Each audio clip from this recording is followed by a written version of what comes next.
Let's see the topic of coded inequalities. So once we see the questions, you'll understand how this topic is important. But before getting into the questions, I want you to understand the terminology used here. So if they say that A is neither smaller than nor equal to B, so what does it mean? Which means A is not smaller than or equal to B. Definitely A is greater than B. So this is the meaning of it. So whenever you see such a statement, you should derive that between A and B, the relation is A is greater than B. Because while solving the questions, they will give you the questions in words and you are supposed to solve it. So this is how. And next one is A is neither greater than nor equal to B. Which means between A and B, A is not greater or equal. Therefore A is definitely less. This is the meaning. And A is neither greater than nor smaller than B, which means A is not greater or smaller. Therefore A must be equal to B. So this is what you can derive from this statement. Now the next one is A is either greater than or equal to B, which means A is either greater or equal to B, right? So A is not smaller than B. Both these statements have the same meaning, and the meaning is A is greater than or equal to B. And next one is A is either smaller than or equal to B, which means if you see A is smaller than or equal to B, and A is not greater than B also means the same thing. These two statements actually mean the same thing, right?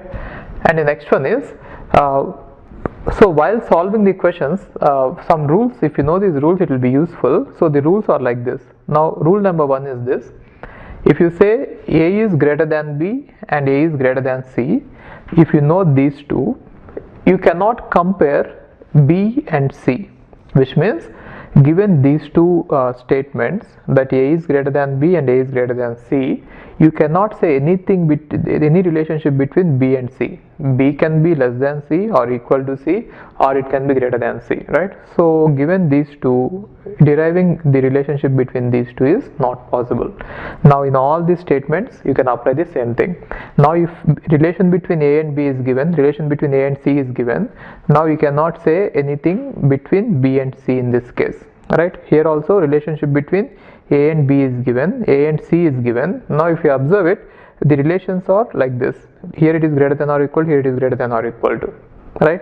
And here it is less than or equal, here is less than or equal to, less than, greater than or equal to, greater than. So in all these cases, relation between A and B is given and relation between A and C is given, but you cannot say the relationship between B and C. So you just remember all these rules, they will be useful later. Okay, fine. Now let's see this. Rule number 2 is if you have these many items, and now when the inequalities are given like this, let us say we want to find out the relationship between A and C, right? Between A and C you have two inequalities, both are less than or equal to, less than or equal to. Therefore the answer is going to be A is less than or equal to C, right? So how you should solve it is you have to take the minimum common part, right? So between these two inequalities, if you take the common part, it is less than or equal to. Now let us say I want to find out the relationship between A and E. Now you have four inequalities between them, and among all these four inequalities the common part is less than. Therefore the relationship between A and E is going to be the minimum common part, which in this case is less than. Got it? A is less than E. Now coming to this one, let us say you compare these two, right? So what is the relationship between these two? A is greater than or equal to B.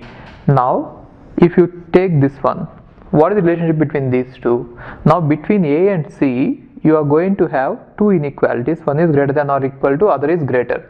Now what should you write is take the minimum common part. So common part is greater, therefore A and C are related by greater. Got it? Now let us say you want to find out the relationship between A and E. Now between A and E you have all these inequalities, nearly four inequalities are there, and among all these four inequalities you have the minimum common part as greater, therefore A is greater than E, right? So that is what you can say there. Always take the minimum common part, right? And if there is no common part, then we cannot say anything. For example, you look at rule number 3, you have dissimilar inequalities, right? Which means here if you observe it, A is less than or equal to B, less than C, and D, it has changed, right?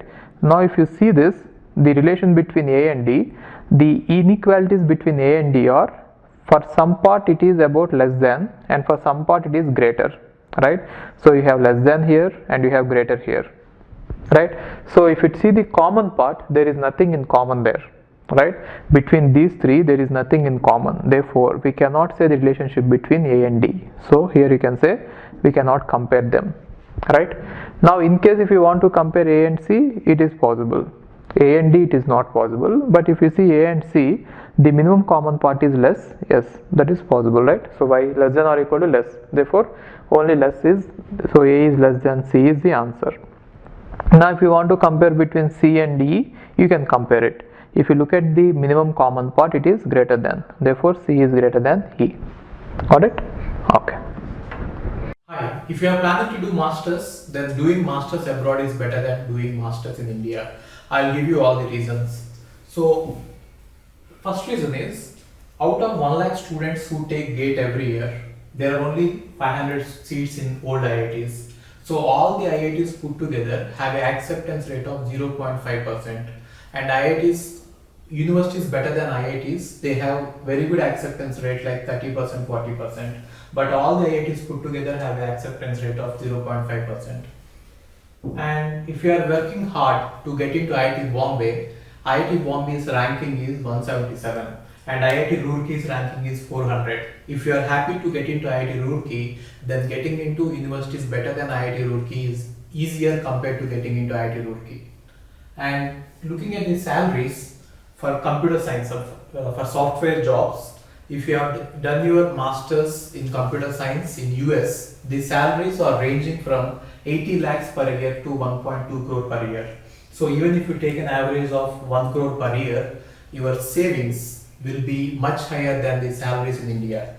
After taxes and your cost of living, you can easily save 40 to 50 lakhs per year. And in India, the maximum jobs that you get is around 30 lakhs. So your savings will be much greater than the salaries in India.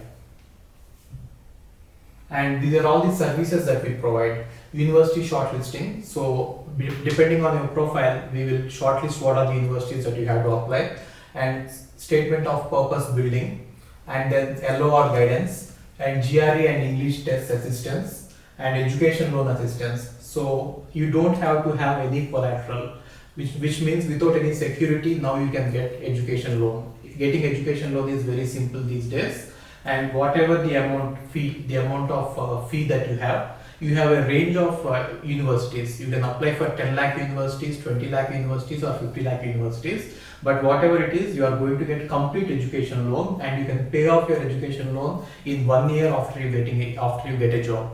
And then we do visa assistance, mock visa interviews, and then connecting with the university alumni. So now you might ask why we should join Game of Visas. So the answer is we have 90% success rate, 99% success rate. And these are all the destinations that we guide the students to. So we guide students to any country that you want to go. So now it is not just USA. We guide to UK, Germany, Australia, Canada. So we guide students to all the countries. We work with all the destinations.